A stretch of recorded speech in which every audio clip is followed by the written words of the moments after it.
Assalamualaikum warahmatullahi wabarakatuh dan salam sejahtera para pelajar semua. Sekali lagi hari ini bersama-sama dengan saya Cikgu Rosniwati Idayu binti Awang dari SMK Berangan. Kita akan sama-sama membincangkan kertas sains SPM 1511 Palang 2.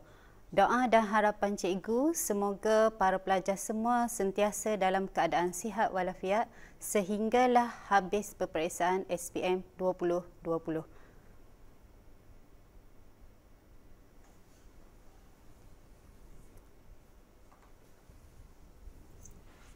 Baiklah para pelajar, pada hari ini kita akan sambung lagi bahagian B, membincangkan soalan-soalan daripada bahagian B iaitu soalan yang berkaitan dengan teori. Objektif pembelajaran kita pada hari ini adalah untuk menjawab soalan bahagian B dengan lebih baik dan tepat. Baiklah, kita tengok kepada soalan yang pertama. Sama-sama kita perhatikan soalan yang pertama. Rajah 1 menunjukkan 3 cahaya berwarna yang dipancarkan ke atas satu skrin putih. Baiklah pelajar, kita telah pun pelajari semasa di tingkatan 4 berkaitan dengan penambahan cahaya berwarna. Cahaya berwarna dapat dibahagikan kepada dua bahagian iaitu cahaya primer, cahaya warna primer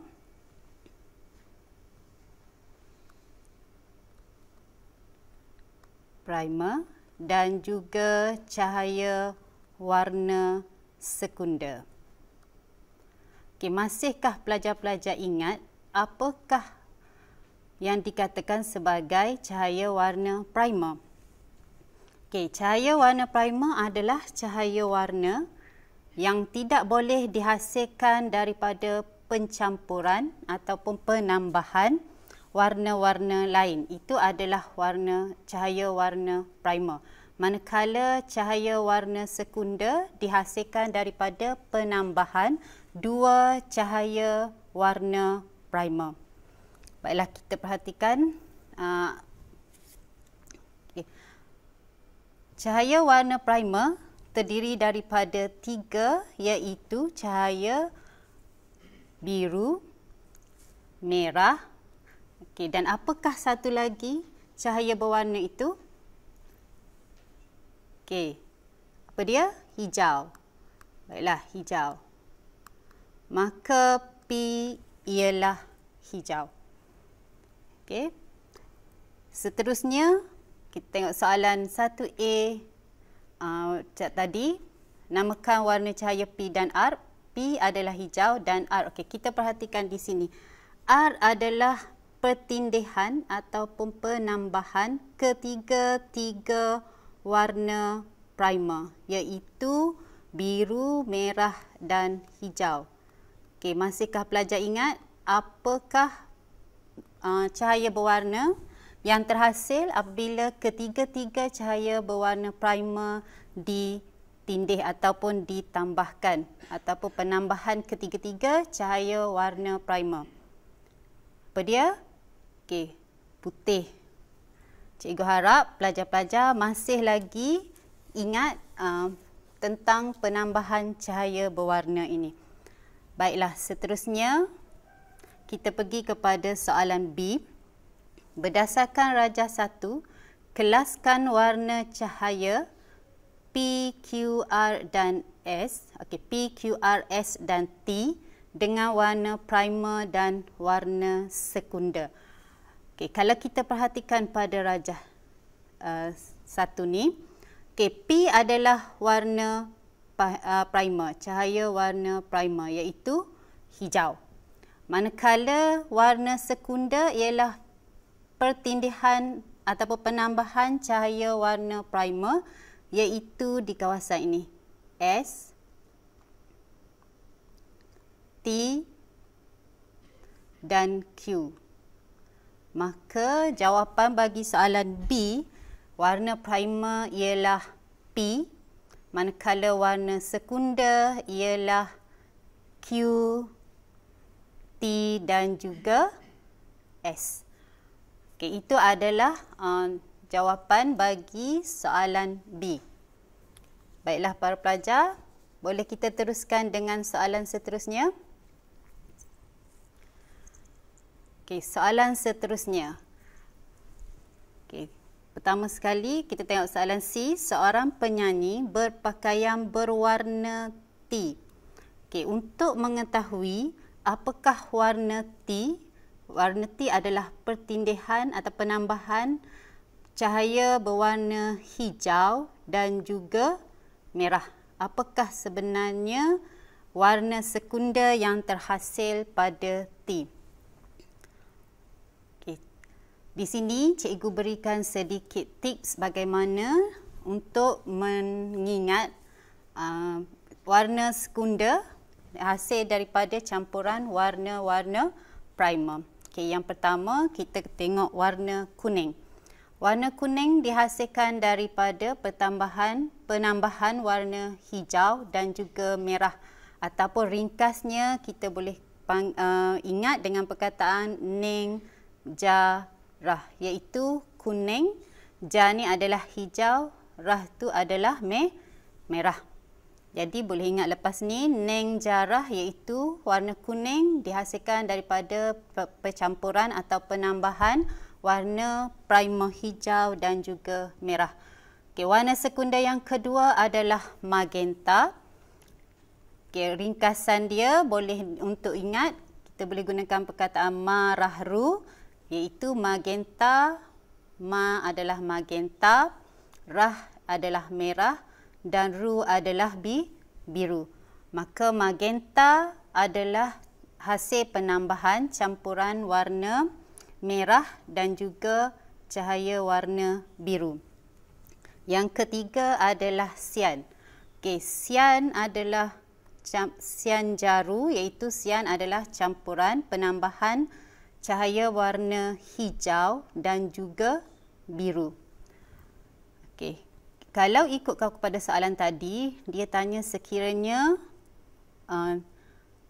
tadi penyanyi tersebut memakai pakaian berwarna T. Okey, jadi T di sini adalah warna apa ya pelajar-pelajar? P tadi adalah hijau. Maka T adalah antara merah iaitu rah dengan hijau iaitu ja. Maka T adalah ning iaitu kuning. Jadi T adalah kuning. Okey, kita kembali kepada soalan. Seorang penyanyi berpakaian berwarna T. T tadi adalah warna kuning, iaitu ning jarah tadi. Okey, warna kuning. Apakah warna pakaian penyanyi itu yang dilihat oleh penonton apabila disuluh dengan warna cahaya berikut? Okey, warna biru. Untuk jawab soalan ni, kita boleh lukiskan gambar rajah untuk mudah memahami. Okey, baju berwarna kuning. Kita tahu tadi bahawa warna kuning adalah hasil campuran hijau dan merah iaitu ning jarah. Jadi ada hijau dan juga merah.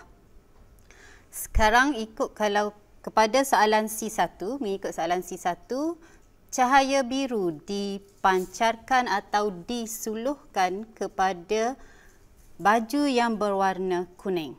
Okey, apa yang terjadi di sini? Okay, apabila biru dipancarkan kepada baju berwarna kuning, okay, cahaya biru ini akan diserap oleh baju yang berwarna kuning. Okay, prinsipnya di dalam baju berwarna kuning ni tidak ada cahaya biru. Okay, apabila tidak ada cahaya biru, maka biru akan diserap. Bila cahaya biru diserap, maka tidak ada warna cahaya tidak ada cahaya berwarna yang sampai kepada mata pemerhati, maka baju ini akan kelihatan berwarna. Apa dia anak-anak bila tidak ada cahaya berwarna sampai kepada mata kita? Berwarna hitam. Disebabkan cahaya biru yang disuluh kepada baju tadi telah diserap oleh baju berwarna kuning. Boleh faham pelajar-pelajar? Okey, seterusnya kita tengok kepada soalan C2. Okey, warna P.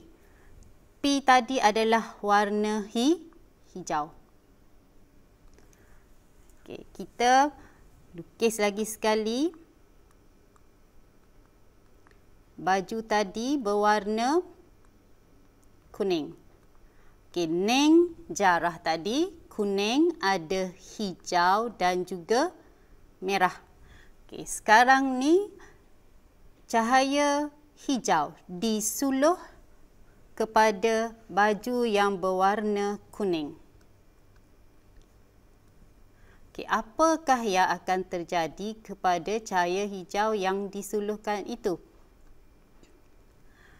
Kalau kita perhatikan di dalam baju berwarna kuning telah pun ada cahaya berwarna hijau. Maka cahaya berwarna hijau akan dipantulkan kepada mata pemerhati. Maka itulah yang akan dapat dilihat oleh mata pemerhati, iaitu baju itu akan kelihatan warna hijau. Baiklah para pelajar, boleh faham setakat ni?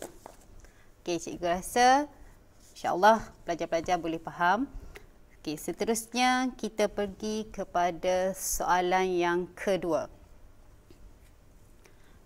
Rajah 2 menunjukkan dua jenis keimunan bagi manusia. Okey, tengok keimunan rajah 2, ada keimunan X dan juga ada keimunan Y. Cuba perhatikan rajah di atas ni. Kedua-dua rajah ni, apakah yang kita boleh ambil daripada rajah ni? Yang pertama sekali, perhatikan di sini. Suntikan. Okey, keimunan X ada suntikan pertama, ada suntikan kedua. Manakala keimunan Y ada pemvaksinan pertama dan pemvaksinan kedua. Sebenarnya apa yang ditunjukkan oleh kedua-dua perkataan suntikan dan juga pemvaksinan? Bila ada perkataan suntikan dan pemvaksinan, ini menunjukkan kata kunci kepada keimunan buatan. Okey, keimunan buatan. Kenapa buatan? Sebab disuntik dan juga disuntik sama ada antiserum ataupun vaksin. Okay, sekarang ni keimunan, dua jenis keimunan yang paling utama iaitu keimunan aktif ataupun keimunan pasif. Okay, apakah keimunan aktif, apakah keimunan pasif? Masihkah pelajar-pelajar ingat?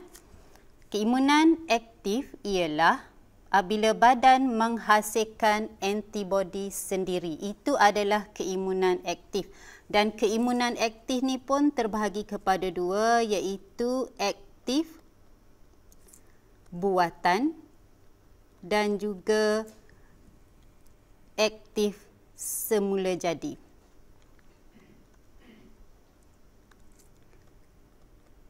Okey. Keimunan yang kedua adalah keimunan pasif. Pasif pun terbagi kepada dua, iaitu pasif buatan dan juga pasif semula jadi. Okey, maksudnya keimunan aktif ni badan kena hasilkan antibodi sendiri, manakala pasif kita hanya badan kita ataupun badan hanya menerima antibodi daripada luar. Bagaimana untuk mengingat, okey, bagaimana nak ingat ataupun nak membezakan antara dua jenis keimunan, aktif dan pasif. Okey, boleh cikgu boleh bagikan satu tip di sini untuk kongsikan dengan anak-anak.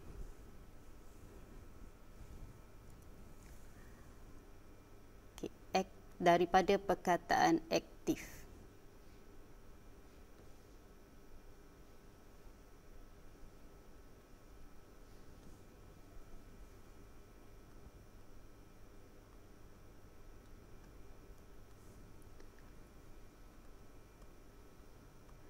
Okey. A-K-T-I-F, aktif. Okey, kalau yang ini A adalah untuk antibody. K adalah kekal. Okey, ni bentuk payung. Ni K atas ni bentuk V kan? Okey, dia adalah vaksin. Untuk vaksin. Okey, dan payung ni maksudnya kita gunakan sebelum hujan. Untuk melindungi daripada hujan lah. Okey, dan T juga mewakili untuk TB dan juga taun. Okey, kalau pelajar-pelajar ingat lakaran perkataan ni, sebenarnya dah ada jawapan untuk soalan 2A. Iaitu soalan 2A ya. Aktif maksudnya ada perkataan vaksin. Bila ada vaksin, maka itu adalah keimunan aktif. Kalau ada suntikan vaksin tadi, keimunan aktif buatan. Okay, dan penyakit yang dilindungi, yang suntikan vaksin, mencegah menggunakan suntikan vaksin adalah TB dengan taun tadi. Okay, kita tengok soalan 2A. Namakan keimunan X dan keimunan Y. Okay, suntikan pertama, suntikan kedua. Kalau kita tengok tadi pemvaksinan, maka keimunan Y adalah keimunan aktif buatan daripada huruf perkataan aktif tadi. Aktif buatan. Dan maka bila keimunan Y adalah aktif buatan, maka keimunan X adalah keimunan pasif buatan. Okey, X adalah pasif buatan sebab menerima antibody. Kalau kita perhatikan di sini, selepas suntikan pertama kan aras antibody terus banyak di dalam badan kita. Okey, kemudian semakin berkurang bila suntikan yang kedua pun aras antibody terus banyak dalam badan kita. Okey, sedangkan di dalam keimunan aktif buatan, pemvaksinan kali pertama antibody bertambah secara perlahan-lahan. Bila suntikan pemvaksinan kali kedua, barulah antibody itu akan bertambah semakin banyak sehingga melebihi aras keimunan. Jadi keimunan Y adalah keimunan aktif buatan. Baiklah, seterusnya kita pergi kepada soalan B. Sesuaikan penyakit berikut dengan keimunan X dan keimunan Y. Okey, keimunan X tadi adalah keimunan pasif buatan dan keimunan Y adalah keimunan aktif buatan. Okey, kita tengok penyakit yang pertama adalah batuk kering ataupun TB, tuberkulosis. Okey, yang kedua adalah tetanus ataupun dikenali juga sebagai kancing gigi. Rabies ataupun dikenali juga sebagai anjing gila. Dan juga yang ketiga adalah demam campak. Okey, kalau kita perhatikan di sini bagaimana untuk kita mengetahui penyakit ini dan juga keimunan yang diperolehi. Kita perhatikan di sini batuk kering.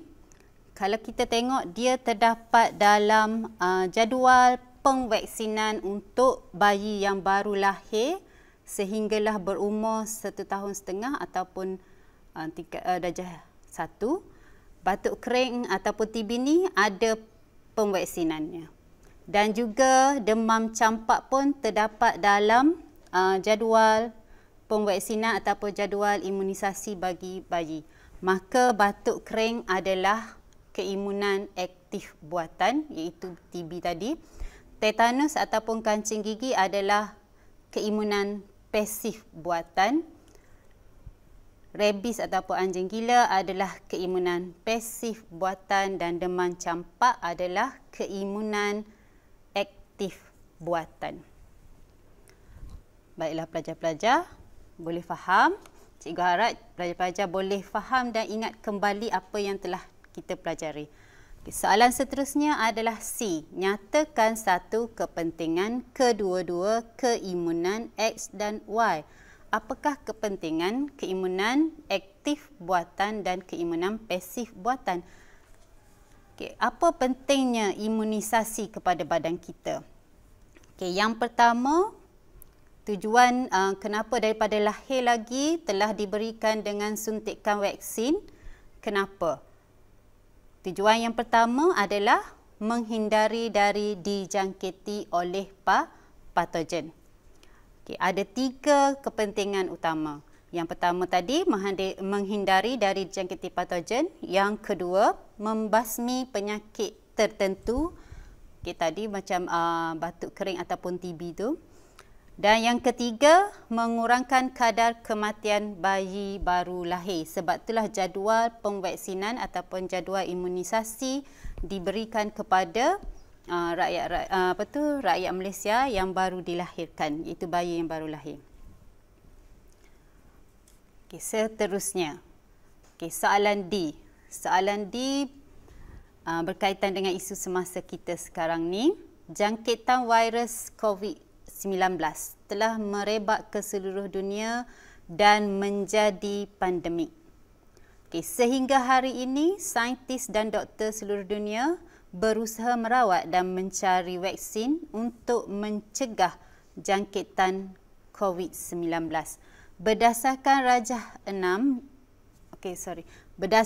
Rajah 2 tadi, apakah jenis keimunan yang diperolehi sekiranya vaksin COVID-19 disuntik kepada manusia? Ada perkataan vaksin. Ingat semula tadi perkataan aktif tadi. Perkataan aktif tadi ada apa di situ? Ada V kan? Bila ada V iaitu vaksin, maka keimunan yang diperolehi di sini adalah keimunan aktif buatan. Iaitu keimunan Y ataupun keimunan aktif buatan. Baiklah para pelajar, kita pergi kepada soalan seterusnya, iaitu soalan nombor 3. Soalan nombor 3. Rajah 3 menunjukkan struktur molekul sabun. Kita telah pun pelajari sebelum ni. Cikgu pun rasa pelajar-pelajar masih lagi ingat struktur molekul sabun terdiri daripada 2 bahagian, iaitu P dan juga Q. Namakan P dan Q. Kalau tengok daripada gambar rajah 3 ni pun, cikgu rasa pelajar-pelajar boleh labelkan. P ialah kepala dan Q adalah ekor. Baiklah, seterusnya kita pergi kepada soalan B. Padankan P dan Q dengan ciri-cirinya. Untuk soalan ni pun cikgu nak bagi satu tips lah. Kita boleh tuliskan perkataan sabun.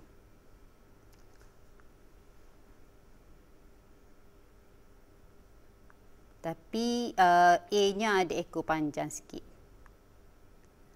Sabun. A berekor ni struktur molekul sabun lah. A adalah untuk air. Dan kita tahu bagi molekul sabun, ini adalah bahagian kepala.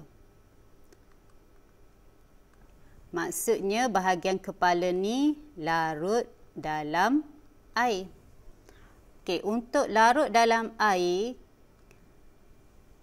kita panggil juga sebagai hidrofilik.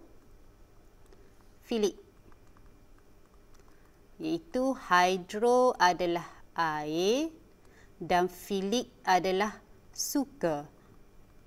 Jadi bahagian kepala ni adalah hidrofilik, iaitu suka air, maka dia akan larut dalam air.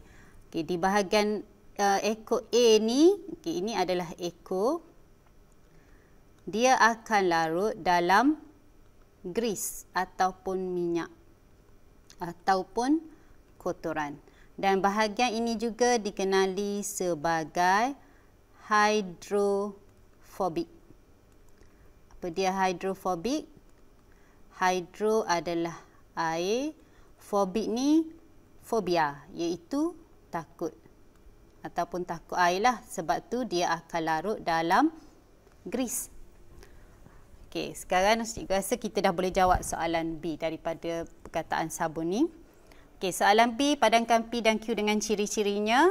P tadi iaitu adalah hydrofilik, iaitu larut dalam air, dan Q bahagian ekor adalah hydrophobic, larut dalam minyak ataupun grease. Baiklah para pelajar, seterusnya soalan C. Berdasarkan rajah 3 dalam tindakan pencucian sabun, bahagian manakah, dalam tindakan pencucian sabun, bahagian manakah yang larut dalam kotoran berminyak dan larut dalam air daripada perkataan sabun tadi? Sabun, ini adalah air.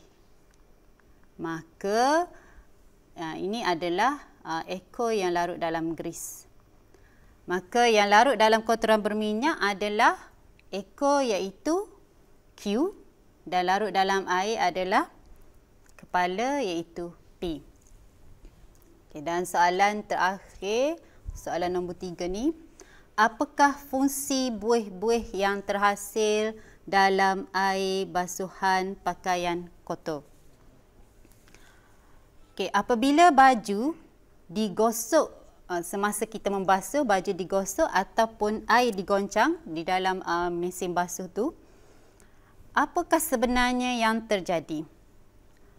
Apabila baju digosok atau air digoncang, grease iaitu kotoran akan ditanggalkan daripada pakaian. Memerangkap titisan kotoran berminyak atau bergrease dalam air untuk mengasingkan kotoran tadi, minyak tadi ataupun grease tadi, mengasingkan daripada pakaian, maka bersihlah pakaian tersebut daripada kotoran. Boleh para pelajar? Baiklah, seterusnya kita ke nombor yang keempat. Soalan nombor 4. Rajah 4 menunjukkan struktur dua jenis plastik.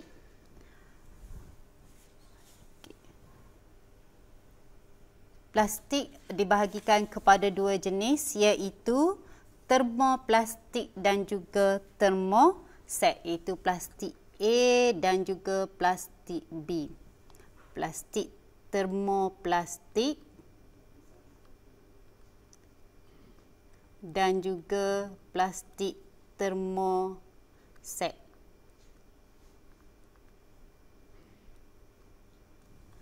Bagaimana nak membezakan antara termoplastik dan termoset?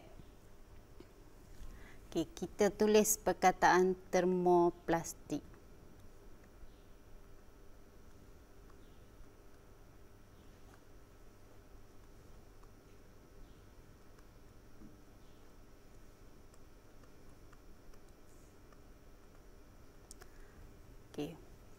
P adalah politena. P juga adalah PVC. P juga adalah polistirena. P juga adalah perspex. Ini adalah contoh-contoh termoplastik. LED lembut. Ciri dia termoplastik adalah lembut. A acu, S semula. Maksudnya termoplastik adalah plastik yang boleh diacu semula. daripada perkataan termoplastik ni. Kalau kita kaitkan dengan soalan yang pertama, soalan A, labelkan struktur X di dalam kotak yang disediakan dalam rajah 4. Perkataan termoplastik tadi, termoplastik, daripada lembut ni, L tu, lembut, plastik yang lembut. Apa yang membezakan plastik termoset dan termoplastik ialah kehadiran satu struktur dalam struktur molekul plastik A dan plastik B yang menjadikan lembut ataupun keras. Plastik tersebut lembut ataupun keras. Kalau kita tengok plastik A ni, dia ada satu struktur yang berbeza dengan plastik B yang tak ada di dalam plastik B ni. Dan kalau cikgu rasa pun pelajar-pelajar masih lagi ingat, X itu adalah rangkai silang. Rangkai silang yang hanya ada pada plastik termoset, iaitu plastik yang keras. Kalau termoplastik ni dia lembut, maka dia tidak ada rangkai silang. Kita untuk soalan A. Untuk soalan 4B, namakan jenis plastik A. Plastik A tadi yang ada rangkai silang ni, apa dia pelajar-pelajar? Ya, plastik termoset. Soalan seterusnya. Berdasarkan jawapan di B, apakah kepentingan struktur X? Kenapakah struktur X yang ada pada plastik A ini menjadikan plastik A ni keras? Sebab apa pelajar-pelajar? Sebab bila dikenakan haba ataupun dikenakan tekanan, kehadiran rangkai silang menghalang rantai polimer daripada berganjak ataupun menggelongsor dari kedudukan asalnya. Itulah yang menyebabkan plastik A lebih kuat, lebih keras berbanding plastik B. Baiklah, boleh faham pelajar-pelajar? Cikgu harap boleh membantu pelajar-pelajar lebih faham. Seterusnya, soalan D. Nyatakan satu contoh plastik A. Plastik A tadi adalah termoset. Manakala plastik B adalah plastik termoplastik tadi. Daripada perkataan termoplastik tadi, P itu P-L-A-S-T-I-K. P tadi cikgu dah senaraikan banyak. Polyethylene, PVC, Perspex, Polystyrene.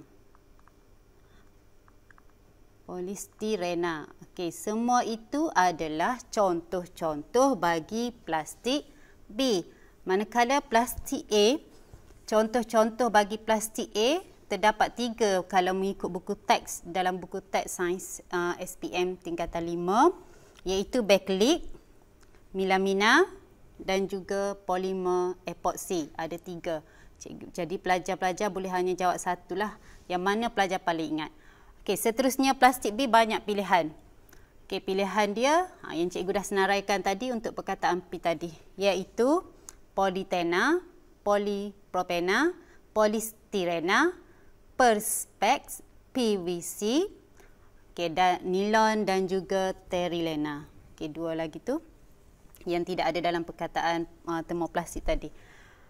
Seterusnya soalan E, nyatakan satu cara yang betul untuk melupuskan plastik. Cara yang betul melupuskan plastik bagi pemeliharaan alam sekitar. Cara yang paling betul adalah, apa dia pelajar-pelajar? Rasanya cikgu-cikgu pun dah ajar banyak kali. Cara yang paling betul untuk melupuskan plastik bukannya menanam, bukannya membakar, tapi adalah kita semula. Baiklah para pelajar, insya-Allah di lain kali kita berjumpa lagi Doa dan harapan cikgu semoga pelajar-pelajar dapat menjawab soalan SPM, terutamanya kertas sains 1511 dengan lebih baik. InsyaAllah. Semoga kejayaan bersama-sama dengan para pelajar. Sekian, terima kasih. Cikgu sudahi dengan Assalamualaikum warahmatullahi taala wabarakatuh.